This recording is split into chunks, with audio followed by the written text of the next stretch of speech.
Shalom, shalom, peuple de Dieu. Bonjour.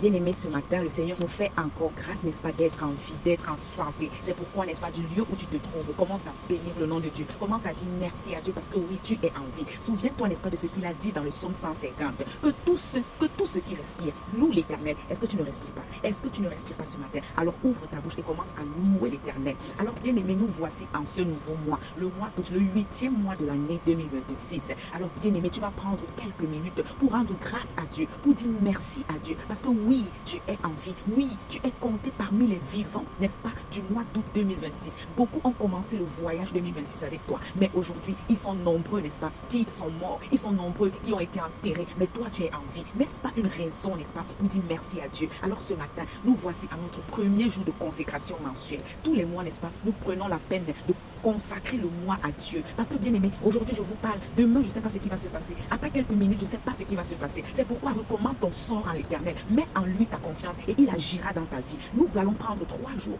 de jeûne et de prière pour consacrer tout le mois d'août à Dieu. Oui, bien aimé, consacre ton mois à Dieu. Commence avec Dieu. Parce que souviens-toi, Dieu est l'oméga dans une affaire où il a été l'alpha. Dieu est la fin dans une affaire où il a été le commencement. Si tu n'as pas commencé avec lui, ne t'attends pas à finir avec lui. Alors la sagesse voudrait que tu commences toujours avec Dieu pour être sûr de terminer avec lui. Alors pour notre premier jour, n'est-ce pas, de consécration mensuelle, nous allons commencer par rendre grâce à Dieu. Nous allons commencer par dire merci à Dieu. Oui, il le mérite. Alors bien aimé, tu vas dire merci à Dieu. Dis merci à Dieu pour le mois de juillet, du 1er au 31. Malgré vents et marées, te voilà en vie. N'est-ce pas une raison suffisante pour dire merci à Dieu? Alors Père Tout-Puissant, ce matin nous voulons élever nos voix. Ce matin nous voulons te bénir. Ce matin nous voulons te dire merci. Merci pour la vie. Merci pour la santé. Merci Seigneur pour ta protection. Nous voulons prendre, Papa, ce premier jour de consécration mensuelle pour te bénir pour tout le mois de juillet. Du 1er au 31 juillet, Papa, tu as été avec nous. Oui, nous avons vu ta main sur nous. Nous avons vu ta grâce sur nous. Nous avons vu, Papa, ta bonté dans nos vies. Merci pour tout le mois de juillet. Tu as été présent. Tu as été efficace. Oh, Lebra Tayama. Merci Dieu de gloire parce que tu es fidèle. Bien-aimé, continue de remercier Dieu pour tout le mois de juillet.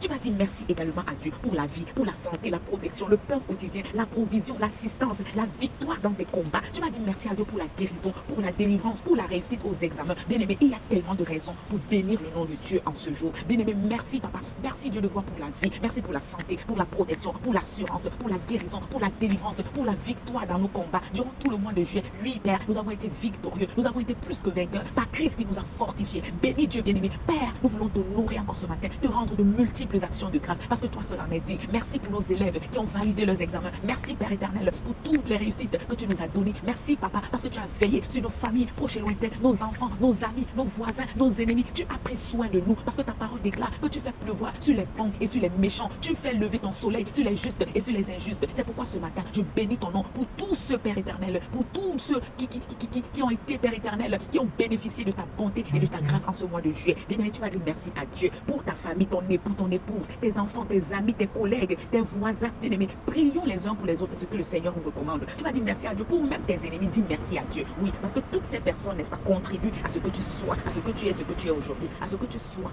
ce que tu es aujourd'hui. Alors je te bénis Dieu de gloire pour mes amis, pour même mes ennemis, mes adversaires. Je te bénis pour mes collègues, je te bénis pour mon mari, pour mes enfants, ma famille proche et lointaine. Je te bénis pour mes relations, je te bénis pour mes connaissances, je te bénis même pour ceux que je ne connais pas, je te bénis même pour ceux qui ne me connaissent pas. Je prie Père éternel pour tous tes enfants à travers le monde entier et je te bénis pour leur vie. Je te bénis parce que tu es présent, Papa, dans toutes nos vies, parce que ta parole déclare que nous sommes tous les enfants d'un même Père. Qu'ils me connaissent ou pas, je prie pour eux parce que je sais qu'ils sont mes frères et sœurs. Alors bénis encore Dieu ce matin, bien-aimé, pour les épreuves, pour les afflictions, pour les difficultés, les persécutions. Bien-aimé, on a l'habitude de dire merci seulement quand tout va bien.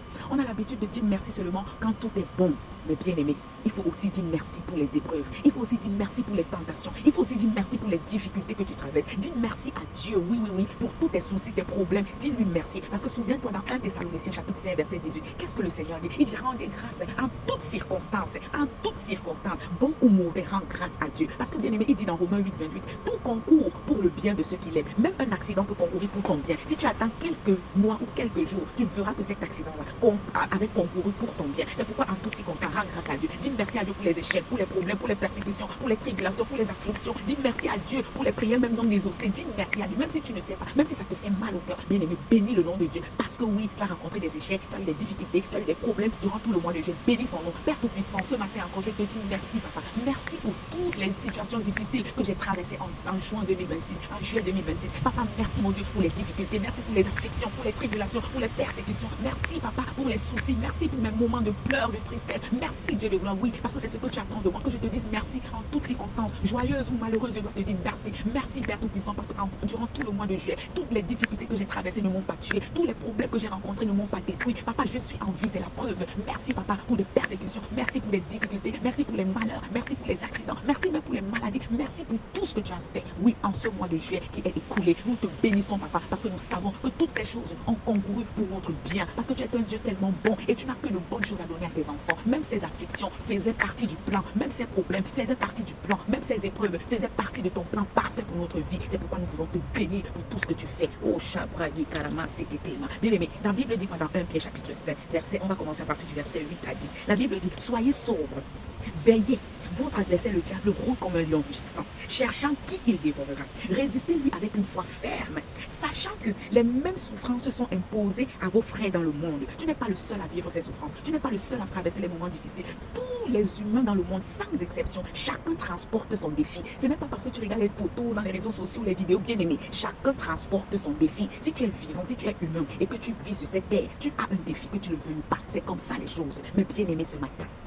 Mais bien aimé ce matin, laisse-moi te dire que ces problèmes ne sont pas là pour te tuer. Ces épreuves ne sont pas là pour te détruire. Mais qu'est-ce que la Bible nous dit? La Bible nous dit dans le verset 10, le Dieu de toute grâce qui vous a appelé en Jésus-Christ à sa gloire éternelle, après que vous aurez souffert un peu de temps, après que vous aurez souffert un peu de temps, vous perfectionnera. Le Dieu de toute grâce vous perfectionnera lui-même, vous affermira, vous fortifiera et vous rendra inébranlable. Bien aimé, ça veut dire que les souffrances là ont un but. Le but est de te rendre ferme. Le but est de te fortifier. Le but est de t'affermir. Le but est de te rendre inébranlable. Ce n'est pas pour te tuer jamais. C'est que tous les humains sont morts. Parce que chacun de nous a son défi. Chacun de nous a son problème. Chacun de nous a ses épreuves. Si nous vivons, c'est parce que ces épreuves ne nous ont pas tués, mais nous ont fortifiés. Oh, Chabrakata. Bien aimé, aujourd'hui, l'épreuve qui pouvait te tuer hier, aujourd'hui, quand tu es face à cette épreuve, tu dis, regarde-moi ces petits problèmes-là. Bien aimé, pourquoi? Parce que les épreuves du passé t'ont fortifié. Les épreuves d'hier t'ont affermi. Les épreuves d'hier t'ont perfectionné. Et aujourd'hui, tu es inébranlable. Peu importe l'adversité, tu es inébranlable. Pourquoi? Parce que les épreuves d'hier ont été là pour asseoir ta puissance. Les épreuves d'hier ont été là pour te muscler. Oh, Chabrakata. Alors bénis Dieu pour ces épreuves au nom puissant de Jésus. Les épreuves ne pourront jamais te détruire. Alléluia.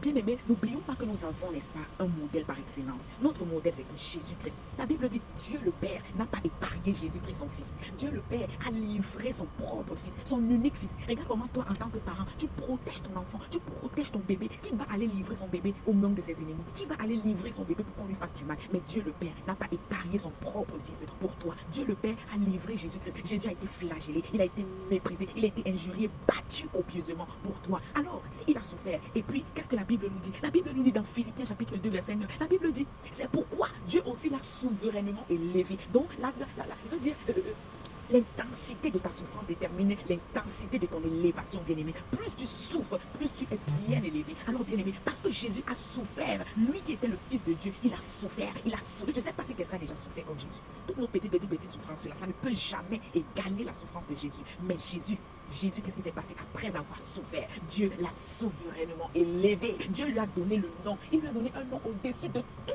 les noms qui existent, afin qu'au nom de Jésus, tout genou fléchisse et que toute la confesse que Jésus-Christ est le Seigneur de l'univers. Bien-aimé, ta souffrance, c'est pour ton élévation. Tes épreuves, c'est pour ton ascension. Ta souffrance, c'est pour ta croissance. Alors, bien-aimé, ne te décourage pas. C'est juste pour peu de temps. Ne te décourage pas. Dieu a souverainement élevé Jésus-Christ après qu'il ait souffert copieusement. C'est ainsi qu'il va aussi t'élever. Si tu persévères, c'est ainsi qu'il va aussi t'élever. Si tu es dans l'endurance, si tu subis, n'est-ce pas, patiemment la souffrance, juste pour peu de temps, tu verras ce qui va se passer par la suite. Alléluia.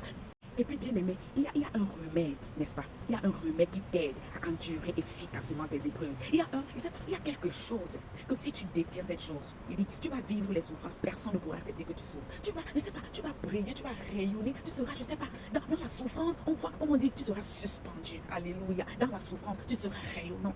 Les gens vont dire, mais celle-ci souffre, mais elle traverse ça, mais comment elle est debout, mais comment elle ne tombe pas, bien aimé? Il y a un remède. Dis-moi lequel. Dis-moi lequel. Dis-moi lequel. Peux-tu m'expliquer comment l'apôtre Paul, avec les charges qu'il transportait, cette douleur qu'il transportait dans le dos, comment il a pu écrire tous ces épîtres? Comment? Dis-moi comment il a pu écrire tous ces épîtres. Et Job, avec tous les tourments qu'il a traversés, il a fait comment pour écrire ce livre de Job? Bien aimé, c'est possible d'écrire ton histoire avec les douleurs. C'est possible d'écrire une histoire. C'est possible de faire des exploits malgré tes souffrances. C'est possible d'accomplir des miracles malgré tes problèmes. C'est possible de faire des choses magnifiques malgré les chars dessus ton dos. C'est bien et bien possible. C'est possible d'écrire des livres de Deutéronome, Exode, Nombre comme Moïse malgré ton bégaiement. C'est possible, bien aimé. Alléluia. Tu dois savoir d'abord que tu es le maître de ta vie. C'est toi qui dis quelque chose dans ta vie et tu l'as fait. C'est en fait, il faut savoir, n'est-ce pas, que ta bouche, c'est ton arme. Ta bouche, c'est ton arme. Tu déclares et ça arrive. Tu parles et ça arrive. Utilise la Bible, dit la vie et la mort sont au pouvoir de ta langue. Bien, mais tu n'as pas encore déclaré. C'est pourquoi tu passes toute ta vie à pleurer. Tu passes toute ta vie à gémir, à te lamenter. Tu n'as pas encore utilisé ton arme qui est ta bouche, qui est ta langue pour déclarer. C'est tout. Bien, mais tu peux le faire. Tu peux déclarer, oui, parce que ce que tu dis, c'est ce qui arrive. Ce que tu dis avec foi, c'est ce qui t'arrive. Bien aimé, le deuxième remède, c'est la contemplation. Alléluia, j'adore ce remède, la contemplation. Bien aimé, si tu veux que ton problème soit comme la bouffe devant toi, contemple, contemple Dieu. Contemple le Seigneur, contemple la divinité, contemple la gloire de Dieu, contemple les merveilles, la beauté de sa création, contemple, regarde la mer, regarde profondément, fixe tes yeux sur la mer, regarde, cherche à voir l'autre côté de la mer, contemple la grandeur, la magnificence de la mer, regarde les animaux, le zèbre, comment Dieu a tracé les traits du zèbre, aucun trait n'est penché, tout est aligné, regarde la girafe, regarde le lion, regarde le hachaprakata, comment la contempler, regarde les oiseaux, comment est-ce qu'ils sont confectionnés, regarde la fourmi, la mouche, les insectes, regarde, contemple, regarde les poissons, regarde les hommes, les humains, comment nous sommes tous différents, comment Dieu le puissant, le tout-puissant a pu faire créer de si belles choses. C'est pas ton petit problème qui va lui dépasser. Oh, chapata, contemple Dieu bien-aimé. Quand tu vas contempler, tu regardes le ciel, tu regardes le soleil, les étoiles, la lune, tu regardes les luminaires, tu regardes les pierres précieuses, tu regardes les arbres, tu regardes tout ce que le Seigneur a pu faire. Quand tu vas regarder ton minuscule problème, là, tu auras honte. Tu vas demander pardon à Dieu d'avoir pleuré pour un tel problème. Quand tu vas contempler la magnificence de la beauté de sa création, la beauté de la nature que Dieu a créée, tu auras honte de lui présenter même ton petit problème. Tu verras combien il est puissant. S'il a fait la mer, les océans, les rochers, le ciel, la terre, les arbres, les animaux, oh chakata, c'est ton petit problème de maladie là qui ne va pas faire. Ne réduisons pas Dieu, ne le limitons pas. Il a fait plus que ton petit problème. C'est pas ça qui va le dépasser. Contemple Dieu bien-aimé. La Bible nous dit quoi dans 2 Corinthiens chapitre 3 verset 18? Nous tous qui, le visage découvert, contemplons comme dans un miroir la gloire du Seigneur. Nous sommes transformés en la même image, de gloire en gloire, comme par le Seigneur. L'Esprit, quand tu contemples, oh chakata, bien-aimé, quand tu contemples, pendant que tu es en train de contempler, de méditer profondément sur la configuration de l'arbre, de méditer profondément sur la configuration du lion, du zèbre, des poissons, de la chakata, tu es transformé, Je dis que ton regard change, le regard que tu avais sur ton problème change, tu commences à voir dans ton problème la gloire, la puissance de Dieu, tu commences à voir ton problème, allez, pakata, bien aimé, contemple Dieu. C'est le secret pour que ton problème devienne comme la boue, pour que ton problème devienne comme un grain de sable. Le problème sera présent, mais ses effets seront neutralisés par la contemplation. La Bible nous dit quoi dans Actes des Apôtres? Actes des Apôtres, chapitre 28. La Bible nous parle de l'apôtre Paul, mordu par le serpent, par la vipère, une vipère venimeuse. Sur l'île de Malte, ils se sont assis là, n'est-ce pas, pour se réchauffer un peu parce qu'il avait beaucoup plu, il faisait froid. Alors, les barbares étaient assis autour du feu, y compris Paul et les autres. Et puis Paul est allé, n'est-ce pas, porter un tas de broussailles pour venir jeter dans le feu, pour que ça enflamme encore. Le feu s'enflamme encore. Qu'est-ce qui se passe? Dans ce tas de broussailles, il y avait une vipère cachée. La vipère, là, c'est ton problème. Dans ce tas de broussailles, il y avait un cancer, il y avait l'échec, il y avait, je sais pas, la prison, il y avait tout, c'est tes problèmes. Et la Bible dit quoi? Le serpent, la vipère, a mordu Paul. Oh, Chatayama. Quand la vipère a mordu Paul, la vipère restait suspendue sur le bras de Paul. Les barbares ont dit, c'est fini pour Paul. Il va mourir, oh, on a perdu Paul. Lis, chapitre 28, acte 28, à partir du verset 1. On a perdu Paul, oh, il ne peut pas tenir. Il va tomber bientôt. C'est ce qu'on est en train de dire concernant ton problème. Oh, elle ne peut pas vivre. Avec le genre de problème, c'est fini. La dépression. Avec le genre, on a perdu Karine. Avec le genre de problème qu'elle a là, oh, on a perdu Karine. C'est fini, oh, venez la porter, oh, amenez-la à l'hôpital. Oh, c'est ça qu'ils vont dire. Mais qu'est-ce qui se passe à Kapaché Télémaya? Les barbares observent Paul. Les barbares se rendent compte que Paul est debout. Ils calculent même le temps. Non, demain il va tomber. Non, dans 2 minutes là, il va tomber. Non, dans 3 minutes là, il va tomber. Ce qu'on est en train de dire tout concernant le problème là, dans une semaine là, c'est fini. Elle peut pas tenir. Elle fait les plans, il fait les plans. Dans 2 jours là, c'est fini. Ils attendent pour les debout. Ils attendent que Paul tombe pour les debout. Ils attendent que Paul tombe pour les debout. Ils ont regardé Paul comme ça. Ils ont dit, c'est quel Dieu ça? Ils ont appelé Paul un Dieu. Parce qu'eux, ils savent que la vipère venimeuse ne peut pas te piquer, ne peut pas te mordre, et tu restes vivant. C'est pas possible. Mais avec celui qui craint l'Éternel, tout est possible. La Bible dit, rien ne manque à ceux qui craignent Dieu. Rien ne manque. Tu l'as dit, la vie ne peut pas te manquer, la joie ne peut pas te manquer, la bonne humeur ne peut pas te manquer. Toi qui crains Dieu, malgré le venin dans ton corps, mon ami, tu seras debout, tu vas parler de Dieu, tu vas briller, tu vas faire des espoirs malgré ce venin. Bien aimé, ce venin sera présent, mais son effet nocif sera neutralisé. Oh, chabrakata, ce problème va être présent. Aussi longtemps que nous vivons sur cette terre, nous n'allons pas échapper à un problème. Et aussi longtemps que tu es humain et que tu vis ici, tu ne peux pas échapper à un problème. Tu ne peux pas échapper. Personne exclu. Nous tous là, nous transportons des problèmes. Tu résous un, l'autre lait, tu résous ça, l'autre lait, tu résous l'autre lait. Et dit qu'on résout les problèmes tous les jours. On accouche tous les jours, non? Des gens meurent tous les jours. L'autre accouche, l'autre meurt, l'autre accouche. C'est pareil avec les problèmes. Tu résous un, l'autre lait, tu tues un, l'autre lait, tu tues l'autre, l'autre, c'est comme ça.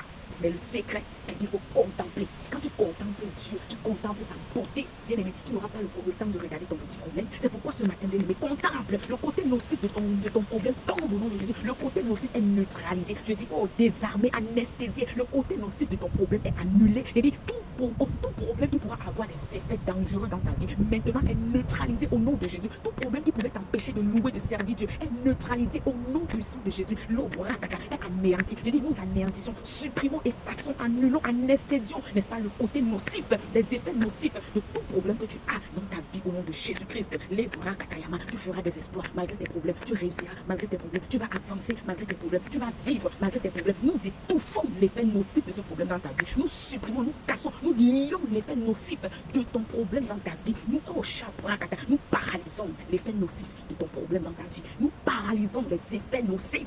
Tout est fait. Si c'est dépression ou arrêt cardiaque, je dis, nous paralysons cela dans le nom puissant de Jésus. Cela ne t'empêchera pas, n'est-ce pas, de profiter du bon temps, de la belle journée, du bon mois d'août que le Seigneur te donne. Ton problème ne va pas t'empêcher de profiter, de jouir, de savourer le mois d'août. Même avec ce problème, on va savourer ce mois. On va rendre grâce à Dieu. On va bien vivre. On sera joyeux. On va rire. On va rabacha au nom puissant de Jésus. Merci Dieu de gloire. Reste ferme, bien-aimé. Tous les problèmes que tu travailles, je prie que tu restes ferme. Oh, je prie que la fermeté, la ténacité, l'endurance, la résistance, la résilience soit ton partage au nom de Jésus-Christ. Aucun problème ne va te détruire, aucun problème ne va te faire déprimer, aucun problème ne va te tuer. Tu résistes, tu es plus que vainqueur, tu es fort par celui qui te fortifie. Oui, oh Shabraya, le bonheur et la grâce t'accompagnent durant toute cette journée. Continue de rendre grâce à Dieu. Chante en préparant, en conduisant, en travaillant. Chante, adore Dieu, loue Dieu parce qu'il le mérite. Et retrouvons-nous demain, n'est-ce pas, 4 août, pour notre deuxième jour de consécration mensuelle pour le mois d'août. Je vous aime. Soyez tous bénis. Passez une excellente journée. Shalom.